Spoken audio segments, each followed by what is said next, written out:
Time. It's Wednesday. So much to talk about. I'm excited to be here. This is my happy place. Well, it's one of my many happy places. There's a lot of things I like doing. This is one of them. And spending time with you, of course, is magic. So today is Wednesday the 10th. Let me confirm. 10th. It says so on my watch. And it's Wednesday all day. We're doing this for an hour. Glad that you can tune in to share some time with us. Hope you have your questions ready because we're going to answer them. Traffic and police questions, that's what we do. My name is Sean Shapiro. I'm a police officer with the Toronto Police Service. I talk about traffic safety, traffic law, and police stuff every single day that I decide to show up for work. I say that like I have a choice. No, I'm actually contractually obligated. Yes, I have to come to work or they don't pay me. We didn't do a show yesterday. It felt really weird not to be here. I missed y'all. It was odd because timing was not exactly right. I'd hoped to leave the studio or the office earlier to get to the Blue Line Expo. I got there a little later than I expected because I had meetings. But you know what? It was a great day. And I got to meet so many people that I know from the industry that I've either been speaking to and I didn't get to actually meet in person until yesterday, or people that I have met that I got to see again. I was on on a podcast for the CTOA. I was on, what else? I spoke to some people about flashlights, some really cool technology for keeping first responders and tow operators safe when they're at the side of the road. You know, that whole slow down, move over thing. Talked to some people about that. We're going to get them onto the show. What else can we talk about from Blue Line? I got some cool pens. Yes. Because, you go to trade shows and people give you pens. But then there was a booth, a pen booth, talking about pens. And they gave me a pen, and I like it. Talk about all those things later. If you want to ask questions on the show, because this is a show that's all about you, well, then I would ask you to send me those questions. If you're on YouTube, Twitch, LinkedIn, or Facebook, I'm going to see those questions because they're just keyed right into what I do here. It goes right onto the screen, just like Stephen Bell's hello, or sorry, good morning. Should be accurate. Use the appropriate language. If you're watching on TikTok, then you can certainly join in. We've got our producers. And there's somebody named James who identifies as a barnyard animal. That's interesting. Tracy, good morning. Ethan Andre, is reflective tint illegal? We'll talk about that in a few moments. Owen says, good morning. Thank you. We have a number of people. This is now are we calling it the pig pen? Because there's a whole bunch of people that are identifying themselves with icons. I don't know why. Anyway, I got to tell you that do we put up with abuse? No, we get some abuse. People think they offend us. They don't realize that I am a traffic officer, and as such, I have no feelings. So try as they might, the only people they upset are actually in the chat. What they do by filtering or by spamming the chat is actually upset our friends who are in there who actually want to get their questions heard. So we fortunately have moderators, and those moderators can shut them down and remove them. Did you know that if you're on TikTok and you're being abusive and you're getting reported, they can actually ban you from the platform, not just from that username. They can actually ban you from the platform altogether. A quick thing that I'm going to do, just because I don't know if everybody else has access, is I'm going to go in there. I'm going to join the live with my phone, my personal phone for anyone who's concerned, and I can actually go and see the folks that are doing those things. And I can ban them if they are not yet banned. Let's see here. All right, now we have Chase. Chase very appropriately says, spam is not for sandwiches either. Are you a fan of spam? I mean, in terms of edible spam, I don't know if I've even had spam from a can. I don't know. I have some friends who like spam in cans or fried spam, but I don't think I've ever tried it. Maybe I should. Maybe I should give spam a chance. Let me know what you think in the comments. If you're watching on Twitter, know that we'd love to talk to you, but we can't actually hear you. So if you're on Twitter, please jump onto one of the other platforms. YouTube is likely the best. Not everybody has access to Twitch because I think you have to sign up for that. But whatever is your preference, we would love to hear from you. Before we get into stuff and things, I want to bring up the fact that today, although I have said the date already, being that it's May 10th, is a Vision Zero day, just like every other day. Vision Zero is a concept. It is a concept about making roads safer. It's about bringing down traffic fatalities to the goal of zero. I've had some critics say that we don't know what Vision Zero is because Vision Zero is about redesigning cities. I will remind those people that we are police. We don't redesign cities. The government, the engineers, the folks that are in charge of redesigning cities, They redesign cities. We are police. We enforce rules. We enforce rules. We handle tickets. We arrest people. That's what we do. We also do some education. That's what I do.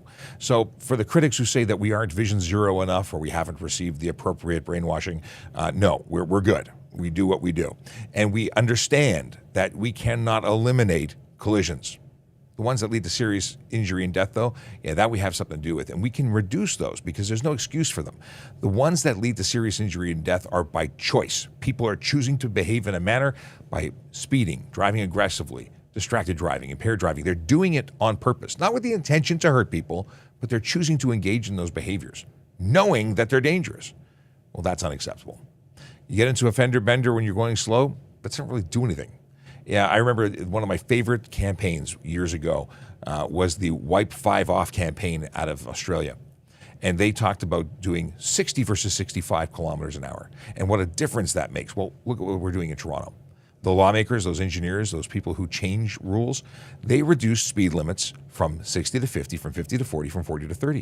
You know what happens if you hit a pedestrian at 30? A lot less than if you're hitting them at 60. It's to protect people. So we're out there in different divisions every day making a difference. Now, our critics also talk about the fact that we announce where we are going to be. Why do we announce it? We announce it because there's people who live in those neighborhoods who deserve to know that we're there to protect them, that we're there to make a difference where it matters to them most, where they live. Now, actually, I should say where they live, work, or play, because all of those places are important. In any case, where are they today? Vision Zero is in 22 Division and 43 Division, which may mean very little to the average person because it meant very little to me until I got to know what the divisional boundaries of each division were. But I can tell you that that's Etobicoke, West Mall, Queensway, Etobicoke in general, Woburn, Highland Creek, West Hill, Guildwood. Those are neighborhoods where real people that work and play and deserve to be safe, and we want them to know that we're there taking care of business. And tomorrow will be somewhere else. This is intelligence-led. This is where our analysts go and say, crash data says we need to spend time there. And we sprinkle that goodness all over the city. Now, they are a dedicated team that doesn't do anything but issue tickets, and they go to different areas every day, but that doesn't mean that nobody's writing tickets if we're not there. We are writing tickets all over the city because officers that wear this uniform care about safety. Just as simple as that. Okay, with that out of the way, I also want to bring up the fact that we're hiring. If you're interested in becoming a member of the Toronto Police Service, I would invite you to visit tps.ca/careers for all sorts of great information about jobs that are available. And I know we're going to get to your questions in just 1 second because people are like, but. No, we'll be right there. I want to talk about, it's important. This is important. Okay, here's what will see when you go to careers section of our website, and you can see that we're hiring, or we have pages giving you information about police officer positions. It says here lateral hire. That's for police officers who work somewhere else who want to come here. We hire people who are police officers elsewhere. In fact, it's a great process, and many people do that. Special constable, it's not the same as a police officer, but you know what? It's fantastic. I started as a special constable. I actually started as a court officer, and my status was special constable, but it is a great place to be, and maybe that's exactly what you're looking for. Parking enforcement officer, obviously, that's someone who helps keep our city moving. Erin Urquhart, TPS Bike Court, is one of those who's not here yet, but she should come into the show today or tomorrow or the next day. Well, yeah. Communications operator, the people who answer the telephone as call takers, and dispatch police officers as dispatchers. Fantastic job, very important to us. And then civilian roles, and as I click that, I can see that they've added a couple more postings. Senior analyst. Now, Azure Administration and Support, I believe that is a computer-y platform from Microsoft. I don't actually know, but things have changed since I was a computer guy. Senior programmer in the Human Capital Management section. That's cool. I don't know what that is. You can click and find out. I'm not reading it. Solutions architect and communication. So it looks like everybody, three out of the 4 jobs are computer related. If that's you, if that's what we're speaking to, or if you know somebody who's a programmer, computer-y person, you should let them know because it's an opportunity to become a member of a fantastic organization. Yes, I am patting ourselves on the back for being awesome. We're a great organization, and we rely on good people who want to serve their communities and make them better. All right, moving along. Let's see here. Oh, Chase says his favorite part of expos is the free stuff. Free stuff's always nice. But I actually like meeting people and finding out what new technologies. I got a chance to see some really cool stuff, some VR stuff. I saw some cool if you don't know me, and many of you only know me through this interaction, but I'm a police geek. So I like guns and knives and flashlights and cars and batons and uniform stuff. I like all this stuff. And all the people who were there were selling and showing off that stuff. So I was in my happy place. And just great conversations with great people. People who are doing things to make our officers safer. And of course, I got to meet the Premier, Doug Ford. He was there, and he was talking to people. He actually spent a lot of time there. I was really, really impressed. Really impressed. Okay, let's see here. We got McHappy Day, really? I did not know it was McHappy Day. Does that mean I'm obligated to get a McDonald's sandwich? I'm assuming McHappy Day is okay, I gotta look it up.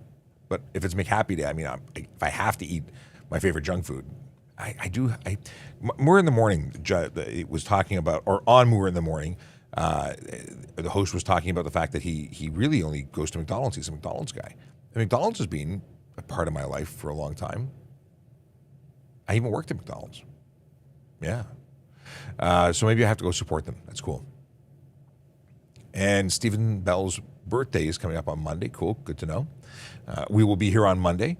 But I have to let you know that I will be here Monday, Tuesday, and then I will be off the air until June. So I'm breaking the news to you now. We will be on a brief hiatus. Although I might be sprinkling some content in and around international content, because I will be elsewhere. I will be on vacation elsewhere outside of here. Okay, let's move on to some actual questions. Nikki wants to know, can I report someone who posts videos of them driving while holding a phone and breaking speed limits? You can make reports. It doesn't mean that we'll have the ability to take action. It depends if we have all of the requirements of the offense. So we have to know time, date, location, vehicle. We have to have a complainant who's going to come in and testify to that information. And did I say identity of the driver? Because identity of the driver is a thing. Seeing it is great, but there's a lot of work that has to go in, and it depends on what we're seeing. Simply holding the phone and doing 5 kilometers over isn't going to start a helicopter, investigation where we're hovering over their house to find out if they do it again. It really depends. Is it good to report it? Absolutely, because even if we can't lay charges based on your video, it does help us build a file. Because, we take reports, they get filed. And then when we pull someone over, we see that information, and then we can act on it appropriately. For instance, if they're using their phone, they say, but officer, I've never done this before. And I say, well, actually, I got 16 reports from various people across the city on different days saying they all saw you doing it. And some of them saw it on video, so you're not that bright. So you're getting a ticket today, no warning. It just changes the way that we would be able to engage that call. And I think it's valuable. So, how do we have people report things? You go to our website, www.tps.ca, and there is a section for doing all sorts of reports. You can report minor things. You can report major things. You can report things specific to a driver. You can report things specific to an intersection or a neighborhood where you're seeing problems. Mick Harley, thank you for bringing that up, Akela. I have to briefly mention a very important webpage, and that is harleyraffle.ca. And I appreciate Akela, who always brings up and reminds me to do this, because I, without fail, always forget. I was trying to figure out which pages to queue up so I wouldn't forget, and I forgot to queue up this one in advance.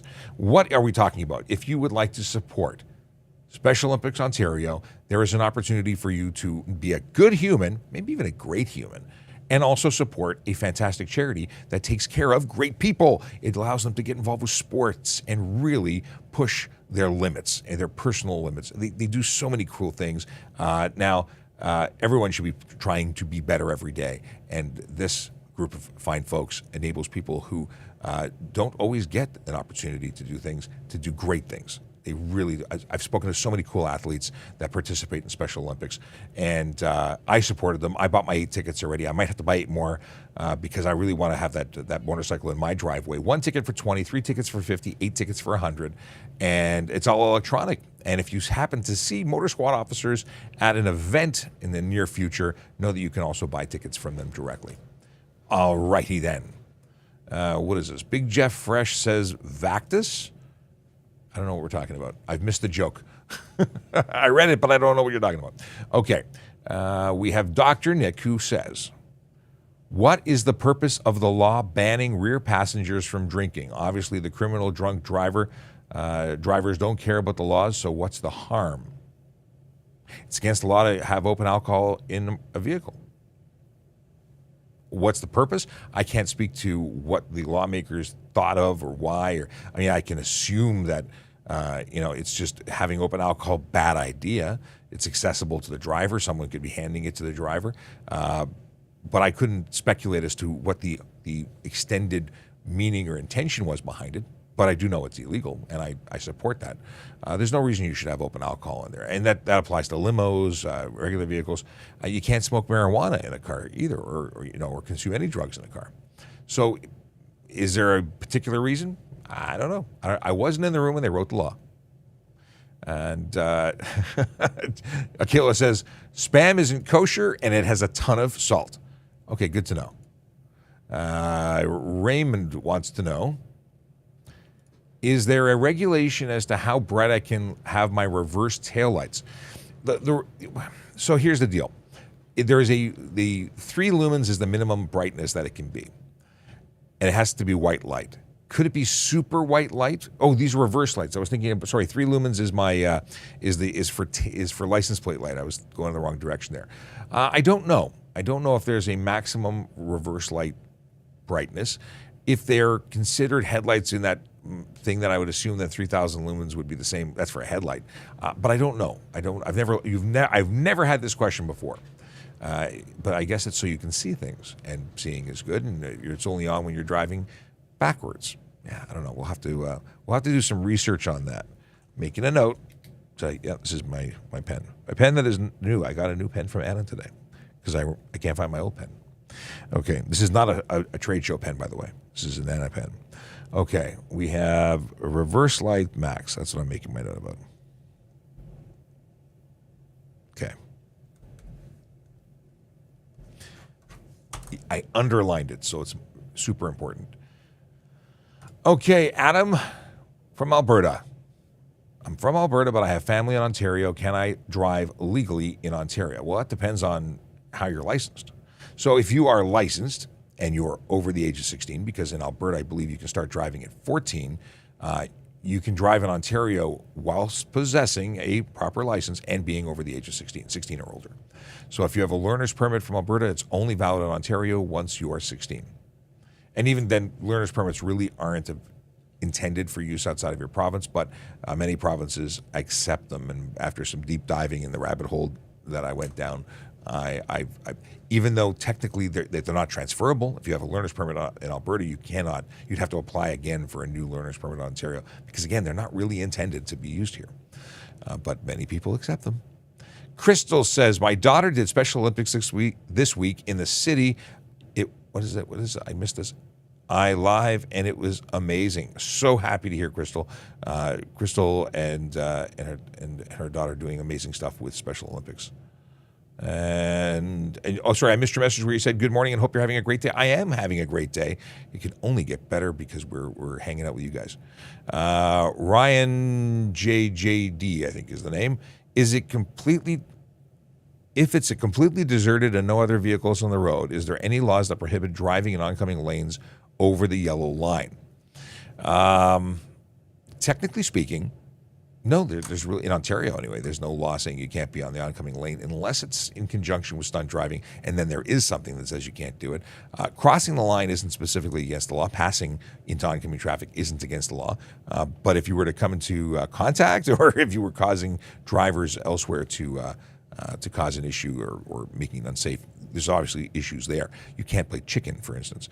And if you were racing where both vehicles are side by side and you're just continuing using both lanes, that would be under stunt driving. But it's an interesting question. I'm glad you asked it. I love going down the road of the less asked question. What do we got here? Okay.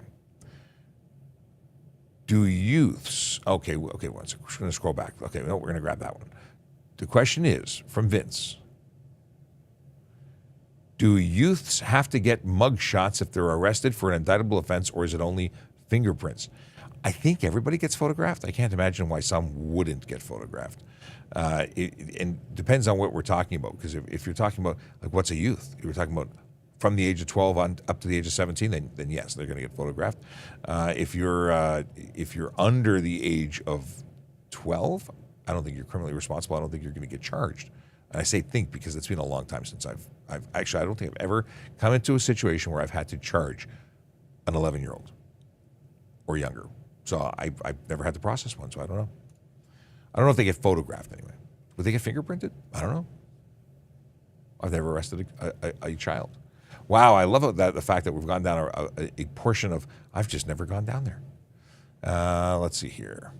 What's the laws on colored tint? Well, all tint is colored.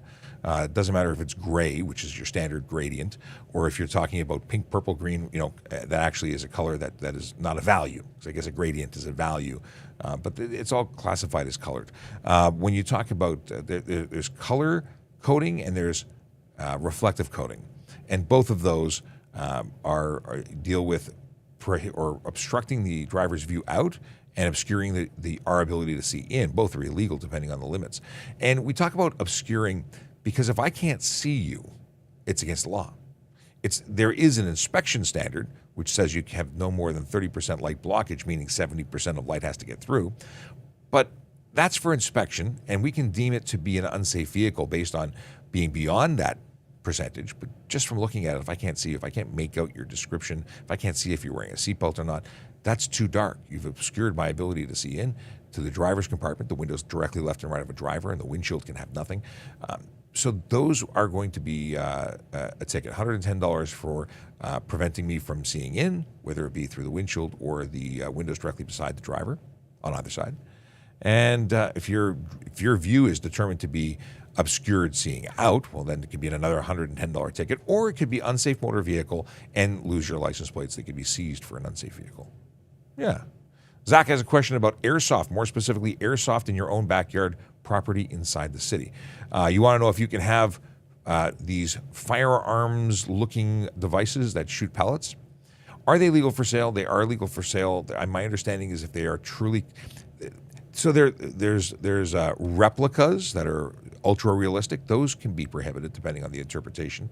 If they're airsoft, like a BB gun type thing, can you have them on your property? Can you shoot tin cans? Yeah. Could you find yourself at a gunpoint arrest because your neighbor thinks you're playing with machine guns in the backyard? Potentially, yeah. So you got to be smart about it. If you're going to be using them, running around with them, you're going to want to let your immediate neighbors know who may have a view onto your property. Or and if you're transporting them, you should be transporting them in cases, not like some person who decided to walk onto a crowded subway with what appeared to be an M16 or an M60. I don't know what it was. That was many officers responding, all with their guns drawn because they assumed they were going to be dealing with an active shooter situation. So airsoft, I'm not a specialist on airsoft, but this is based on my understanding of things. Be very careful what you do with them. And would we prefer you don't use them unless you're at an airsoft park? Sure, we'd prefer that. Okay. Going back, as I scrolled, as things update, they scroll beyond my ability to read. Okay, Bodman requested a case to be reopened for license suspension. How long does that take? I don't know. If you go to the courts, you appeal, you have to, I believe, be interviewed by a justice of the peace, and you have to make your case as to why it should be reopened. And if they choose to grant that appeal or that opportunity to you, then they would schedule a court date. And I don't know how long it takes. And yeah. I've never gone through the process. It's something with the courts. I used to be a court officer, so I'm aware of what the process is, but the length of time I have no connection to. Okay. Haley spoke. Did I say that right? I think I don't know. Now I'm looking at all the potential opportunities, different ways to pronounce that username. When a car hits private property, do you need to go through insurance or can you go to small claims? That's not specific enough. Are you saying that a car hits another vehicle on private property? Does the car hit the actual, like a piece of physical property, like a light standard or a house? So generally speaking, if a car hits something, you'd want to go after their insurance if you're the victim in that situation. But a police report needs to be done. Like it's not something that they just drive away. Like there's a process. In terms of payment, usually you go to your insurance company, whether it be property insurance or or vehicle insurance, and then they do something called subrogation. And that is where they pay you, and then they go and get made whole again by going after the person responsible. If you are the person who hit somebody, that's a whole different situation. But you'd still, could they sue you separately? I'm sure they could. We live in a world where everyone can sue anybody for everything, and yeah, there's no fault insurance, but that doesn't stop people from putting in claims. What do we have here? Oh, we got an update. So things just scrolled and scrolled and scrolled. Okay, I scrolled back. We got, can a Ministry of Conservation officer issue speeding tickets on the highway? I don't know. I got a lot of I don't knows today. I don't know what their abilities are. I don't think they enforce speeding, but I don't know that they don't. So Ministry of Conservation is not an organization that I've had any experience with. But they should be on TikTok answering these questions. Maybe we'll reach out to one of them because they do a lot of stuff, but I don't think they do enforcement on the road. I think they might have the ability within the parks, or I don't know. I don't want to make it up. I don't want to guess. We're going to say I don't know. We got that. We got this. We talked about this already. How about that? If you're watching and you have no idea who the guy saying it is, know anything is, my name is Shapiro. I'm a police officer with the Toronto Police Service. I know a lot of stuff, but I don't know everything. And I try to answer your traffic and police questions every single day that I come to work. And that's not every day. Because I wasn't here yesterday, even though I was at work, but I wasn't able to go live. All right. Oh, now I understand. Hiatus and vacation. Got it. So earlier, I said a word. What was the word? I'm scrolling back to go back. So hiatus, right. He tried to make hiatus and vacation into vactus. Vacatus? I don't know. It was a good effort, though. Now we go back. We go back to find more stuff. If you're watching on Twitter, know that we can't actually hear you when you're talking to yourself, but we appreciate you and invite you to jump over to our YouTube or Twitch or even Facebook page so that you can interact and send us questions. If you wish to do that, go to trafficcop.ca for links to everything that we do. Hey, what a good opportunity to actually show you what I'm talking about. So, hey, trafficcop.ca. It looks looks just like me, in fact. Links to getting a Harley ticket. You can get links to our TikTok and all sorts of stuff, even our podcast, TPS Traffic Jam. I don't know if it's the best podcast in the world, but certainly the best traffic podcast in the world. It's where I interview people, and it's very different, although it is available on live stream sometimes. Generally speaking, it's pre-recorded and posted after the fact. You can get me on the VoiceOver Cop socials, my LinkedIn and whatnot. Places, I've got to update this because that's only the totally useless information podcast that I appeared on, and I've been on a whole bunch of stuff, so I got to update that to include other places that I've shown up. Traffic services, we have our channels. Toronto Police in general have lots of things. One of them, which is really cool, if you're a pedestrian and you're involved in a collision with or a pedestrian or a cyclist involved in a collision, you don't have to start your report when you get to the collision center. You can actually start using this website. Once you go to any one of our three collision vehicle or collision reporting centers, two for motorists, but there's one special one, a third, that is just for you guys and gals and people.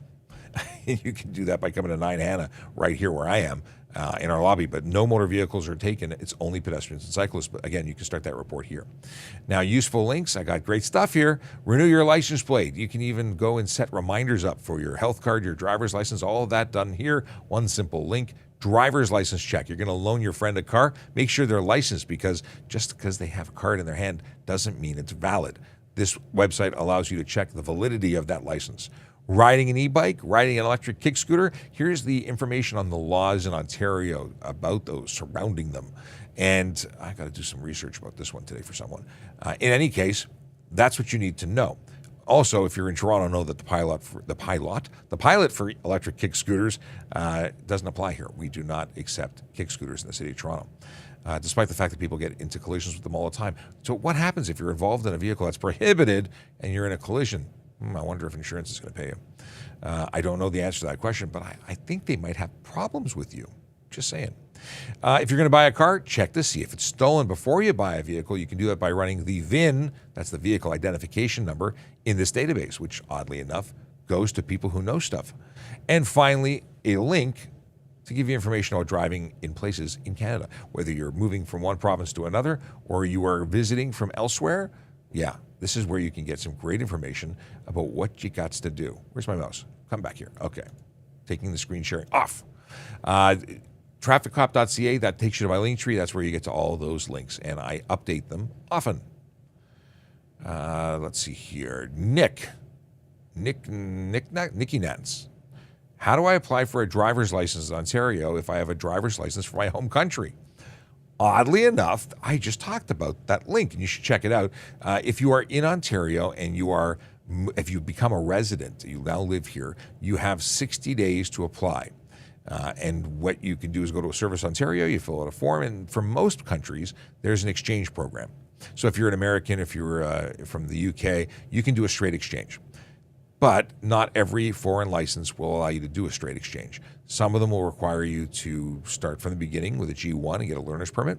Others will give you an express ride to the top. In other words, you have to do the tests, but you may not have to wait the time. So they'll credit you some of the experience that you have, if not all of it. But that's something you'll need to talk to drivetest.ca. That's the website. That's a great question, and I appreciate you asking it. Did anyone else see the new crown? I'm not talking about the new crown. I'm not impressed with the new crown. I'm not calling any issue with the king. I'm saying the crown that they want to release here, the new crown, I don't like it. I like history being history, and you don't change history. But that's just me, and I'm going to shut up now. Okay, Kairos 1971 says, "What's the fine for making a What is the fine for making a right-hand turn from the through lane to avoid the lineup making?" If we're talking about cutting people off and making an unsafe turn, we're going to say it's unsafe turn and or move not in safety. Most of those are $110 and some demerit points. I'm not going to look it up right now, but let's see here. Oh, that's fun. I like some of these jokes. People are trying to be offensive, but they're just coming off as silly. That's very funny. Hang on a second. I can't even ban them because they must be like 12 or 13 pretending to be old enough to be on this app. But anyway, moving on. I'm going to skip out of there for a second because I do want to now look up what the fine is for unsafe move. Is it bad that I laugh at cop jokes? They make me laugh. Unsafe move. $110 and it's 3 demerit points. And I would probably go somewhere along the lines of that. Could it be careless driving? Potentially. If they went by, if it was really more serious, could it be $490 and 6 demerit points? It could be. Okay. TD80 underscore 2.0. Question. Are motorcycles allowed in the HOV lanes even when the picture is not on the sign? I'm glad you brought that up. If you're on 400 series highways, the province came out, I think, in 2007 or 17. Now I'm confused. In any case, it's legal for you to go as a solo rider on 400 series highways. If you're talking about the multi-use diamond lane in Toronto and in municipalities, that needs to be based on the sticker, the sign. If it's not on the sign, it does not include, because those are not HOV lanes. They look like HOV lanes, but they're multi-use diamond lanes, and the sign denotes their use. So sometimes they're bus lane only, and you can't be in there. If it has a motorcycle, then you're good to go. And most of them in the city of Toronto have a motorcycle on them. I'm sure there are some that don't. Yeah. HOV lanes on the highway, though, amazing. Very cool. And it makes sense, right? Because we're trying to promote better ways to travel, and motorcycles one of those better ways. And Sammy Salsa. What do you want to know? You want to know about why Ontario police help informers get away with breaking the law in Change for Info. I think this is pretty much standard across the planet. If someone who is a criminal, but they're a minor criminal and they're willing to sell out a bigger criminal, and we want to get the big dangerous people off the road. I don't mean driving. I mean, like, in general, bad guys and gals and people who are into some bad stuff, and someone wants to get away with some minor stuff by selling out the big stuff. Well, we want the big stuff. Yeah, I think that's just pretty standard. I watch NYPD Blue and Blue Bloods. I know how it works. That's not my area of expertise. I'm a traffic cop. I'm not someone who deals with informants and whatnot. But that's the whole idea, is that you go for the most dangerous bad guy, and that might cost you, some some trade of information, and maybe someone gets a free pass for something minor. Do I think that's a good thing? I think getting bad guys off the road is good, or putting them in jail is good. Is it ideal that people break the law and some of them get away with it? No, but small fish, big fish, right? Okay. Can you turn left without a green left turn signal but go straight signal? What? Hang on. Can you turn left without a green left turn signal but go straight signal is green? So it depends on the construction and design of the intersection. If there's a red light for the turn lane, then no. If there's an advanced and then the advanced turns off and then it just stays as a regular intersection, I'm going to say generally speaking, yes. Then you would still be able to make a left turn if it was safe to do so. But it depends on the construction. So I can't give you an absolute yes or no. It depends on how it's designed.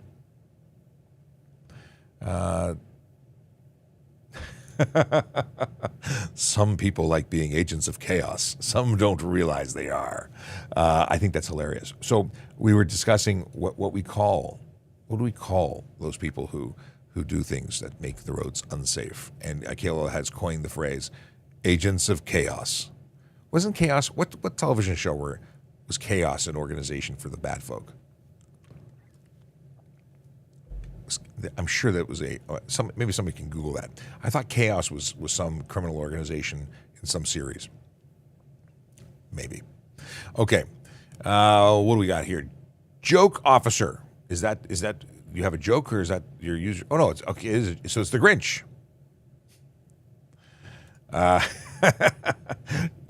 Do you know why I pulled you over?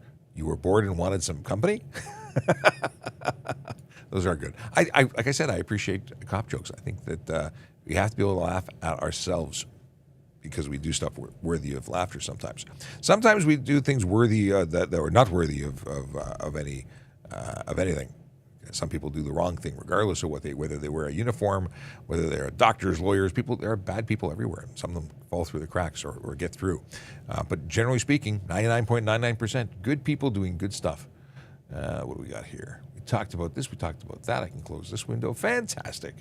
I already covered this. Did you know, and this is just a brief opportunity to plug our YouTube channel. Why am I plugging it? Because you can go and actually see all sorts of stuff. You can actually see tons and tons of videos. Everything we post, all of our long form videos, all of our live streams, everything right there. You can go through and watch it all. Oh wait, live. Look at this. This is wild. So many videos. Podcast, that's a new heading. I don't actually know how it treats it differently, but just last year alone, 283 episodes of Ask a Traffic Cop. So if you are interested in catching up on a lot of video, like maybe while I'm away, check it out. Go here, check out. All right, enough of that. Owen Cooper. Is it illegal to use your phone while driving if you're recording somebody else breaking the law? Well, technically speaking, if you're using a camera, not a phone, a camera, it could be careless driving. If you're using your phone as a camera, it's not acceptable. That is actually against the law, and you could be charged. If you were being pulled over and you had evidence of said crime, could you potentially be cut a break? If you show me that and I can use that evidence, I might accept it because I would understand and rationalize with that. But is it technically against the law? And would you be responsible if you caused a collision? And could you actually get a ticket? Yeah. This is where dash cams are awesome. I have a dash cam. I am recording stuff every single day, downloading stuff every single day. Not only because I create content using it, but I think it's incredibly valuable to have that always running camera and not holding up your phone to take pictures of stuff or video, because that's just dangerous. If you got a passenger, let them do it. If you don't have a passenger, you might have to just let it go, because your safety is, and the safety of others is paramount. You know what you can do? Call 911 if it's something really dangerous. Not just breaking the law, but really dangerous. Putting people in immediate harm's way. It was Get Smart. Okay, I thought it was familiar. Agents of Chaos was from the show Get Smart. I loved Get Smart. Oh, yeah. Agent 99. I'm not going to try and do his voice because I wouldn't be able to. It's too high pitch. What was the actor's name? It'll come to me tomorrow at some point. Okay. What's the fine for no valid insurance or expired insurance? Okay, so if you don't have proof of insurance, it's $65. That's the pink card in your wallet or the electronic version. You can't provide that upon demand. It's a $65 charge. If you actually don't have insurance, whether it expired or you never had it or there was fraud, the driving a motor vehicle without insurance or permitting it to be driven without insurance comes with a fine range on first conviction of $5,000 to $25,000 and up to 6 months in jail. First conviction. So it's serious. If you're involved in a collision and you have no insurance, you're also liable, which means all that those hundreds of thousands, if not millions of dollars of coverage that you will not have to benefit you, well, you may be personally liable for. So bad day at the office. Never drive without insurance. That's like the number one thing you should be on top of. I know people say, I hate insurance. Everyone hates insurance. No one likes it until they need it. And when they need it, then they suddenly love insurance. Love, hate. Scenario. That scrolled past my screen and disappeared. Come back. Here we go. Mike O'Hara says, scenario. You have a controlled intersection with a bridge before light. Traffic light before bridge for visibility of main light. Bridge can block the visibility of main light. I think I'm picking up what you're putting down. Part 2 says main intersection light is red. Is it considered running a red light if the light before the bridge is red as well and you proceed under the bridge? I thought I was picking up what you're putting down. I'm not picking up what you're putting down. Bridge can... I'm not seeing it. Maybe you can DM me on that one because I'd love to understand and exactly what you're talking about. Or maybe you have an intersection where I could look at that using the googly maps because I want to answer you, but I'm just not seeing what you're seeing. Okay, and if somebody else is seeing what Mike's seeing and you want to paraphrase and let me know so we're all on the same page, please do. Michael says motorcycles are the way. Green plates, no. Hate Tesla. Well, I don't hate Tesla. I think Tesla makes some cool stuff. I don't say that they're the best thing out there, but I certainly think that the technology is interesting. I would go green. I'm a little scared to go green because I like to drive everywhere, like across the planet. I'm a go on adventure drive person, but you can't really do that with electric vehicles, even though it was done in a couple of movies, about motorcycles. One of them where they had somebody follow them with a giant truck with a diesel generator on it, but that's a totally different story. Okay. I can't pronounce that. On screen. Right to right on red, left to left on red, all legal. What about U-turn on red? Okay. Right turn on red light at a signalized intersection. If you come to a stop, you can make a right turn on the red after coming to a stop when it's safe to do so, presuming there's no sign preventing you, or that at the very least that you're in a province that allows it, because not every province does. Or maybe it's just Montreal that doesn't, or Quebec, I should say. Or is it just the island that says no right turn on red? I think it's just the island. So the province says it's legal. The Montreal proper says no. Left to left on red. Left turn on red light is permitted if it's a one-way to another one-way. That's the only time you can make a left turn on a red light. Same thing applies. Left turn, and you must be where left turns are permitted. It has to be where there's no sign preventing it. It has to be safe to do so after coming to a complete stop. What about U-turns on red? Well, that one you cannot do. You can't make a U-turn on a red. That is neither a right turn or left turn. That is a sit in the middle of the intersection for a prolonged period of time to do something that is often considered a very unsafe move. It must be green for you to make a U-turn. You cannot do it on a red, and you must make sure that it's safe to do so. Because U-turns are one of those things that people will argue with me that it's not unsafe. Well, guess what? It is unsafe. It is the highest risk turn you can make, because you have the longest period of time in the intersection. And oh yes, thank you for everyone who jumped in with the Get Smart, and Chaos and Control. Yes, awesome. Owen Cooper. We talked about that one. And boy, everyone remembered automatically with this Get Smart business. So a lot of replies. Much appreciate the replies. How many people can you have with you on your G1? There's no, well, the limit is that you can only have, and this is really for any driver, you can only have as many people in the vehicle as you can put in seats with seatbelts. You can't have more people than seatbelts. However, with a G1, you can only have one person in the front seat, and that is your supervising driver, your supervising G. So let's say you have a vehicle capable of taking 6 people. In that scenario, you can only have 5 people because you can't have anybody else in the front seats. There is no restriction that I'm aware of. Yeah, there's no, other than what I've just described, there's no other restriction for G1. Mind you, from midnight till 5 a.m., you can't drive as a G1. I didn't make that up, right? I now have to double check it. I'm pretty sure you cannot. Let's see here. G1 restrictions. Sometimes I say stuff that I think I know, and then I have the second guess myself. Restrictions. Did I spell that right? Restrictions. I don't have to say Ontario, but I type it anyway. What are the restrictions for G1 driver?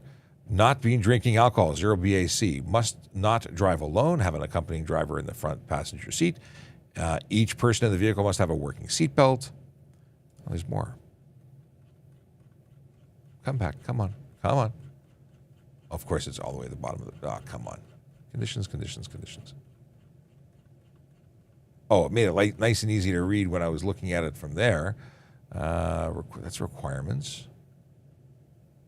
Yeah, and you can't drive between midnight and 5 a.m. I was right. My memory served. I appreciate my memory when it works. I remember a lot of stuff, but you know what? You push something in and it falls out the other side. So eventually there's just so much you can maintain and recall. At least I can. Michael Hero says, someone else breaking the law is not an excuse for you to break the law. There's exemptions. Like, for instance, if you are calling police, you can pick up your phone and call police, even if you don't have a Bluetooth, because you're phoning in an emergency. So in that situation, there is an exemption, but filming isn't one of them. And it makes sense, right? Why would you film it? For a TikTok, or are you going to call police? So it depends. Calling police better and legal because there's an exemption. Dig Hill Chandra says, in a dedicated left turn lane, can you left turn with no traffic? Traffic signals blank, but go straight. Okay, this is asking it. You jumped over to YouTube. If it's a dedicated lane, it probably has a lane control light. So we talked about that. Okay. Which means depending on the construction of this thing, that's what I said before. Hey, Jacob, how you doing? I see you. Let's see here. What's the fine and consequences? What is the fine and other consequences for driving on an 80-kilometer-an-hour road with an M1 license?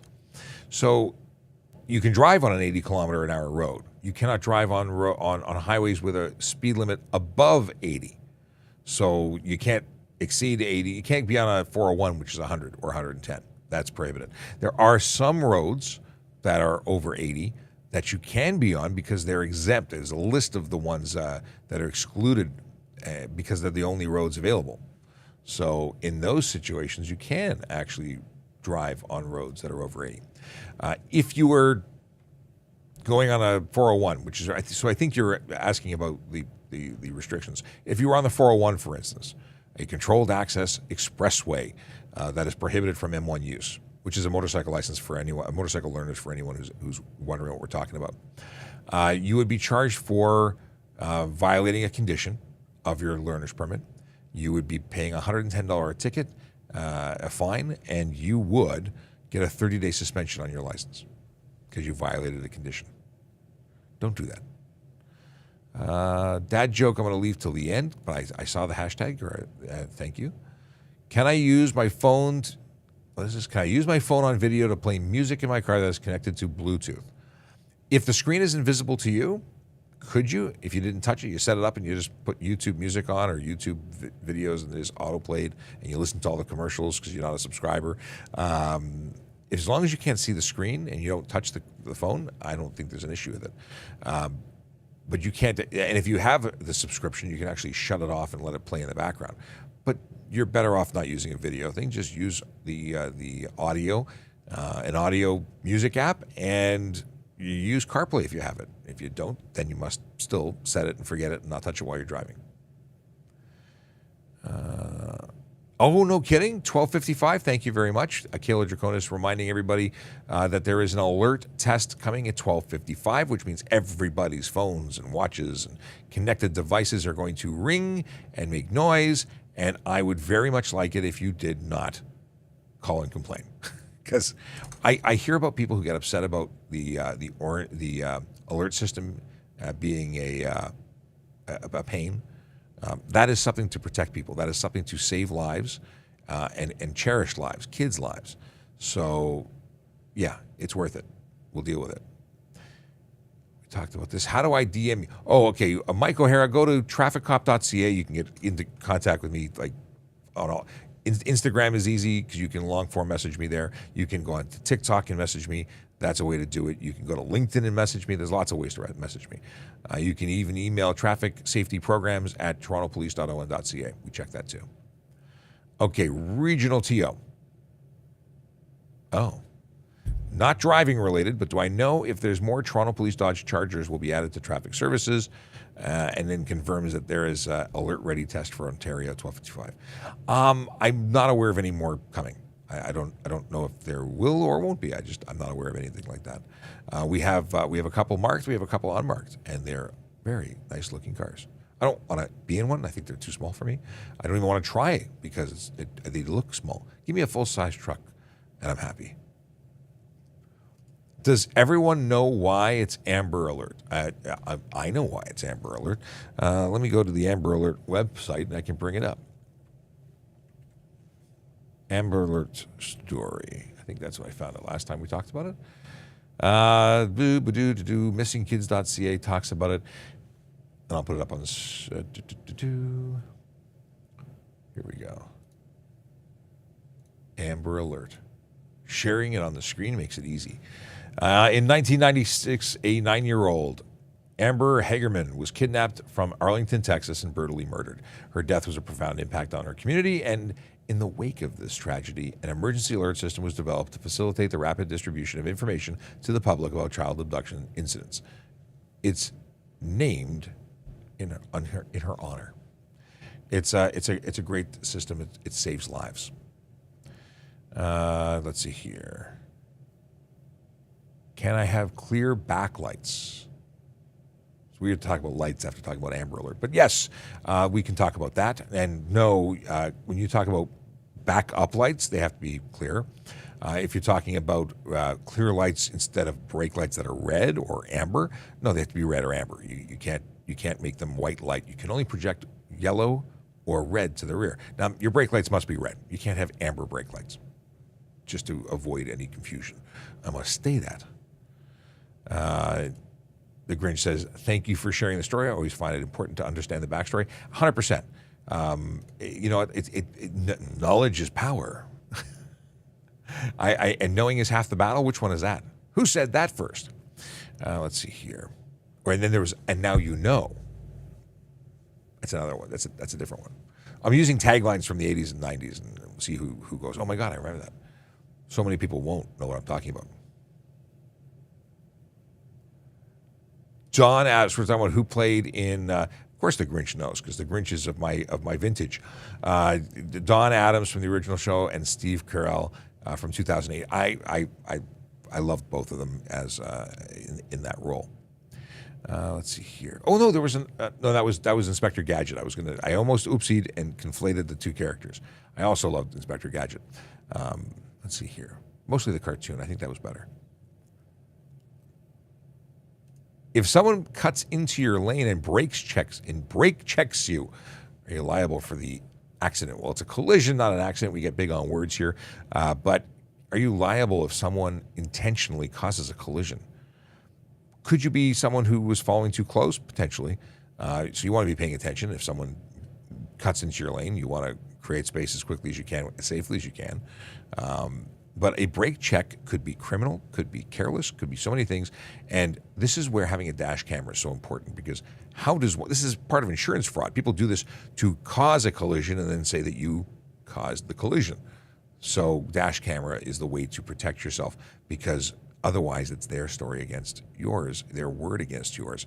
And in the absence of an independent witness, dash camera is going to be the best thing to protect you. What do we have here?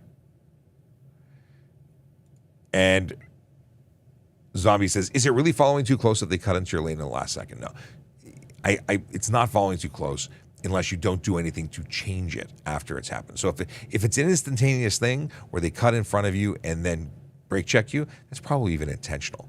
And that's why I say it could be criminal. It could be many things. At very least, it's an unsafe move. But if they are now in front of you and you do nothing to make space, that's where it could become. And if they then, moments later, as two separate actions, hit the brakes, not to brake check you, but they hit the brakes. If you've done nothing to prevent it, you could be responsible. So you have to be actively driving, actively paying attention. What do we got here? Oh, good to know. So not only was Mike says Inspector Gadget was a pillar of his early morning cartoons before school. Akela says that the actor, I guess it's the same voice actor, the Maxwell Smart actor was the Inspector Gadget voice actor. Maybe that's why I conflate the two. Can an electric vehicle, let's see this. Can an electric vehicle with a red plate ride in the HOV lane with one person on it, or does it have to be green? Fantastic question. I've never been asked it, but it's the green plate that gives you access to that lane. So technically speaking, a red plate cannot go into it, regardless of the fuel source for that vehicle. And unless there's some special law that I'm not aware of, they don't get access. Michael says, he's writing poetry now. As your body grows bigger, your mind must flower. It's great to learn because knowledge is power. Schoolhouse rock. I like it. Ontario Boy says, how does an Ontario license work while visiting Canada? Depends on how long you're visiting and from where you are licensed. But generally speaking, most countries will have a license that will be accepted here. If you're visiting, then you can actually drive if you have, so up until a certain point, I can't remember if it's 6 months, 3 months, 4 months. I have to go look up my trafficcop.ca where I have the link to it because it's in there. So trafficcop.ca, way down at the bottom, there's a link for all this information. However, there's a period of time that you can use your foreign license without an international driver's permit.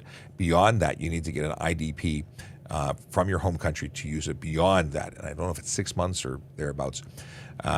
If you've become a resident, after 60 days, you can no longer use your foreign license. So there's a difference, you say visiting versus not. Just want to clarify, if you are a resident here, it is different. And there are, one of the biggest reasons to require an IDP, International Driving Permit, is it's a translation card. That permit is not a license on its own. It simply translates the information from your driver's license into into English.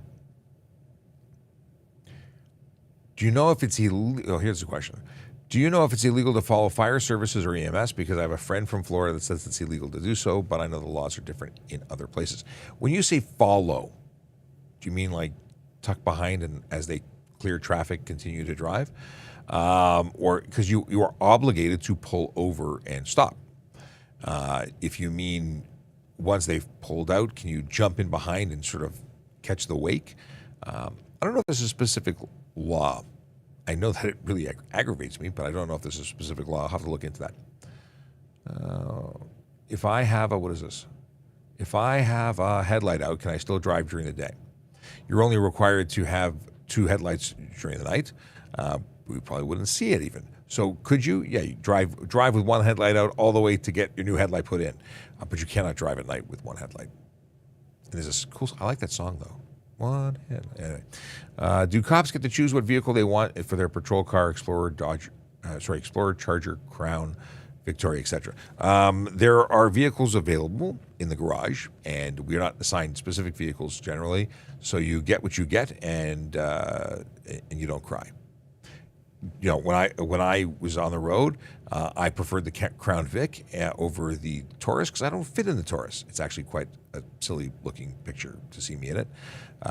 When they got the Explorers, I usually went for the Explorers because I tried the Explorers until and when they finally got rid of the Crown Vics, I I went to the Explorers because there was nothing else. Boom, boom, boom, boom, boom.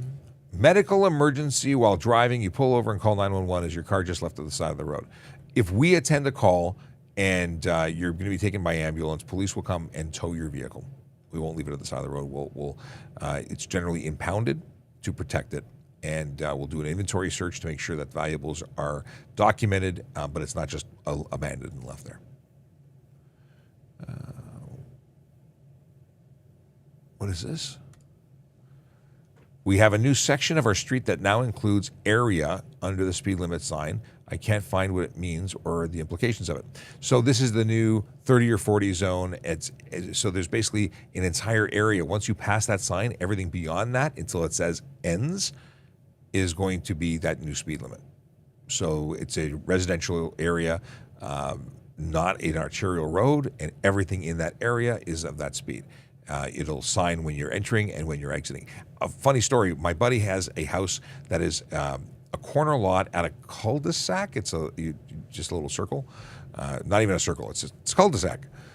There's a sign that says, as you drive in, 30 kilometer an hour zone. There's like 7 houses on the street, and as you turn around to come out, it says 30 zone ends. And it's ridiculous, but it's funny and ridiculous. Okay. What is this? Oh, not chasing. So you mean, is it illegal to walk or run after fire emergency vehicles and not physically on the vehicles themselves? I've never heard of anyone getting in trouble for walking in the same direction or following. I imagine if it becomes to the realm of criminal harassment, maybe if they feel, threatened in some way, but I'm adding, I don't know where we're going with this. Generally speaking, if you see an ambulance and you want to go see what they're doing, it's not against the law, vice versa. Filming from a public place to other people in public places, is it legal? Yeah, but if you're asked to stay back by police or anyone, please comply. And of course, please respect the privacy of people being treated. Medical stuff is a big deal. Kayla Jacona says, one headlight by the wallflowers. I like that. I like it a lot. The police impounds vehicle to protect it. Per that situation mentioned, does the driver still have to pay the impound fees and storage fees? So actually, yes, Mike, they do. You're still responsible for the fees, but we do impound it, whether you're arrested or you go to hospital. If we can't find, well, if you're arrested, for sure it goes to impound. If you're going to a hospital and there's somebody else there, they might be able to take the vehicle. But if it's not a forced impound, then we'd prefer to have somebody else take it. Actually, stand by. It's not impound. If you're unconscious, it's an impound. If you're awake when you go to the hospital, you can make your own arrangements. So if you, it's been a while since I've done this. So yeah, if you're conscious and you give direction, you speak to a tow provider that's there, they can say, drive it home for me. They can take that direction from you. If you're unconscious, it's going to be, or if you've left the scene and you're not there to be consulted, it'll be impounded. But yeah, you are responsible for the fees if it's impounded. Boom, boom, boom. We're wrapping up though. We're overtime. So I'm going to grab a couple more questions and then we're going to say goodbye for another day. Zach has a question about our son's e-bikies. I'm sorry, being very literal. Is it street legal or do you need a license to ride one? Maximum kilometers is about 60 or 70. Okay. First of all, question to follow up is are you in Ontario? Because in Ontario, the legal maximum speed for an e-bike is 32 kilometers an hour. If that e-bike is capable, I say capable, it's a very important word because it doesn't matter if you ever exceed 32 kilometers an hour. If it's capable, whether it be by flipping a switch or twisting your wrist of going faster, then it's illegal for the road. It has to have a maximum speed on a flat surface, full acceleration, not capable of going more than 32 kilometers an hour. There are a lot of vehicles that can. There's a lot of vehicles that when you buy it from the dealer, the first thing they say is, I can make it go faster. I can show you how to make it go faster. It's this one wire, see? Pull it, now it goes 85 kilometers an hour. Yeah, that's an illegal motorcycle. That's not registered, requires a license, ownership, license plate. So you need to have a motorcycle license. You have to have a license plate attached It has to be registered. And guess what? It's an e-bike that isn't manufactured. There's no VIN. There's no number on the serial number like a vehicle identification number. It hasn't passed the Transport Canada safety rules, so you can't even get it licensed. That becomes an off-road only vehicle where you cannot take it on the road at all. I'm so glad you asked it, Zach, because this is important stuff that people need to know about. If you have a kick scooter that does not have, or that is not maxed out at 24 kilometers an hour, it too is a motor vehicle. In fact, they're all motor vehicles. Any electric vehicle is a motor vehicle, except that under certain conditions, it's given the benefit of not being deemed a motor vehicle. So if it goes maximum 32K on a flat surface and it has pedals that are functional and it has an appropriate braking system and so on and so forth, then it's legal and it's deemed to not be a motor vehicle for the purposes of the Highway Traffic Act. However, it's still a motor vehicle for the Criminal Code of Canada, which means you can still get charged for impaired operation if you're riding it, regardless of the speed. But it's really good. That Zach, your son's e-bike is definitely illegal based on the information you provided. Evo X has an interesting question. That is a very specific question. So, in a medical emergency, example, pregnancy or cut jugular, we're stuck in traffic. Is it okay for us to drive on the shoulder of a highway, for example? Pregnancy, I got to tell you, generally speaking, and having been next to someone who was having a baby, being my wife, we planned and went way early. Do emergencies happen? Yes. Do you know what you do? You call 911 and you take direction from a dispatcher. If you're, I tend to hear a lot of unhappy people when I say use an ambulance, and they're saying, we're in America, it's very expensive. Okay, we're in Canada, it's free for, or other than a fee, there's I think $50 or so, at least in our jurisdiction. And they're going to get you fairly quickly. Use them. If you're in a rural area and it's going to be 2 hours, you may not live that long, or it may cause harm to the baby. Take direction from the dispatcher. Very often you hear people being told to drive to a particular location. The ambulance will meet you on the way. Do that. Do what you're told to do, because they're going to give you the safest. And don't speed and don't drive recklessly, because if you cause a collision, especially whilst stressed, you're not getting anywhere. Now, jugulars are a really interesting situation. I don't know how often that happens. Jugular being your airway, the neck, the throat. That's not a good place to get cut. Take direction from 911. And if you really think about this, you could be bleeding out. If you're traveling to via the shoulder, you're probably going to lose control of that vehicle as soon as you lose consciousness. If you're driving somebody else, hopefully you're able to do it, and hopefully you have a team of people who are stabilizing that person before transporting them, which is really what I talk about when we talk about running to code to when you're calling 911 for an ambulance. You're not just getting a ride to the hospital. You're getting someone who's capable of giving you advanced medical care right where you are. They don't just pick you up and throw you in the truck and go. They stabilize their patients. They get information to administer certain medications. They're going to be the best chance of getting you to the hospital alive, or your friend or whomever is injured. So every situation is different. Call 911. Take direction. But are you allowed to do things? There's no specific allowance to allow you to drive on the sidewalk, speed, do anything. You're not allowed to do those things. And then the follow-up question is, the Ontario boy wanting to know if there's any point where going above the speed limit is acceptable. No, legally no. Could you get a ticket for speeding even if you were going to save a life? Yeah, you're not authorized to. And could you be ticketed? Sure. Will you get ticketed? Maybe. Maybe not. Depends on what the responding officer does. Are you going to get pulled over? Oh, yeah. Could you get arrested if you choose not to pull over? You're in a pursuit now. It's a complicated subject. 911, tell your dispatcher what's going on. Take direction. Some people may not like to hear that. Some people get stressed out when I say it, but it is what it is. We talked about this earlier. Can I have my phone on video in my car as it's connected to my radio? On video mode, if you can see that screen by looking over, you can get a ticket for it. Screen visible to driver. Okay, and I'm glad Mike sent me a DM. Thank you very much. Kayla says, don't have a good day, have a great day, and stay safe. Mike says, even a pedal bike can exceed 32 kilometers an hour. Does that make it legal?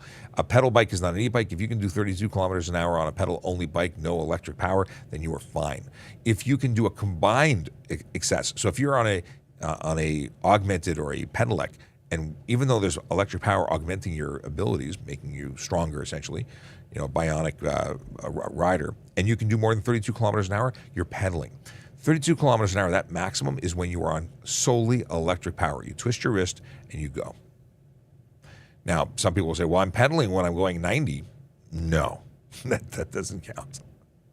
If I'm capable of driving on power alone over 32 kilometers an hour, it's illegal. Okay. Austinator Reed, laughing joke. Here's what he says. I was going 80 in the 80 zone. A cop, what is behind me? And I was going to the store. And he pulled up beside me, so I gave him a high wave. And he flipped on his lights and pulled me over. Is that a joke or did that really happen? Maybe he didn't know why you were being so friendly. It was suspicious.